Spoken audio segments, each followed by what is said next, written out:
The following video will go through and explain how plate tectonics work and their relation to earthquakes.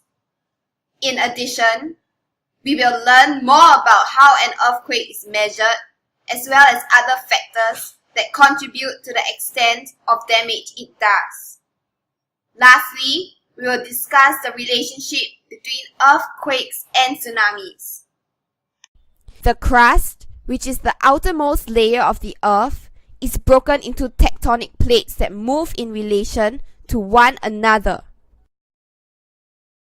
Tectonic plates can be made up of either oceanic crust, continental crust, or a combination of both.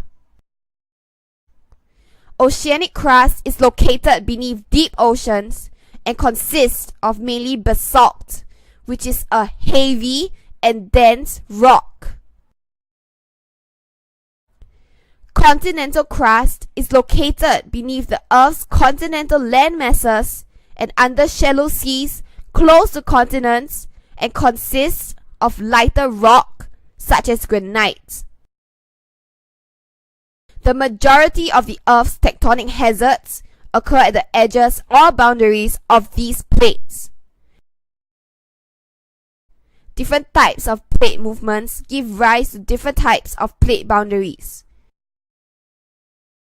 which can be categorized as divergent, convergent, and transform.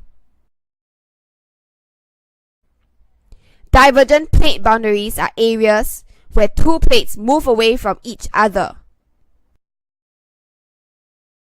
Convergent plate boundaries are plates that move towards each other. Plates slide past each other along transform plate boundaries.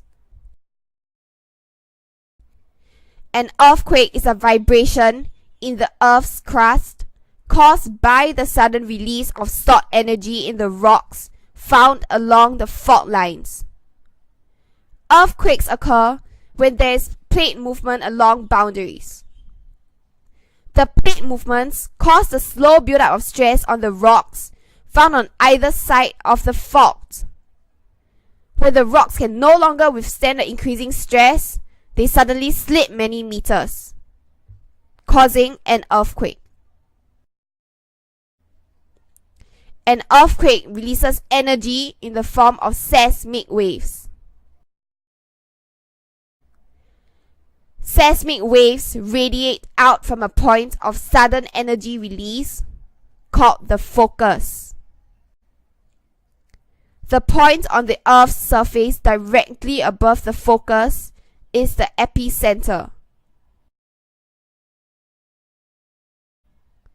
Most of the energy released by an earthquake travels along the surface of the Earth, causing the ground to vibrate violently. Earthquakes release different amounts of energy. The amount of energy released is described as the magnitude of an earthquake. For each increasing magnitude on the Richter scale, the impact of the earthquake becomes 10 times greater in magnitude than the previous one. The Richter scale is from a scale of 1 to the strongest ever recorded, which is 9.5. At about a magnitude of 6.0 and above, earthquakes can cause many poorly built structures to collapse, cracks to appear on the ground, and it becomes difficult to stand. Apart from the magnitude, the extent of damages caused by earthquakes may vary based on other factors such as the population density, level of preparedness of the country for earthquakes, and distance from the epicenter, time of occurrence, and type of soil. There are some hazards associated with living in earthquake zones, which includes the threat of tsunamis. A tsunami refers to an unusually large sea wave that starts to form when seismic energy from an offshore earthquake forces out a mass of seawater. The tsunami waves might start at a height of 1 meter and gradually increase in height or reaching shallower waters as greater friction slows the waves and forces them to increase in height. At the point of impact on the coast, the tsunami waves could be traveling at 30 to 50 kilometers per hour and may reach heights of about 15 meters. In summary, there are two types of crust: oceanic and continental crust.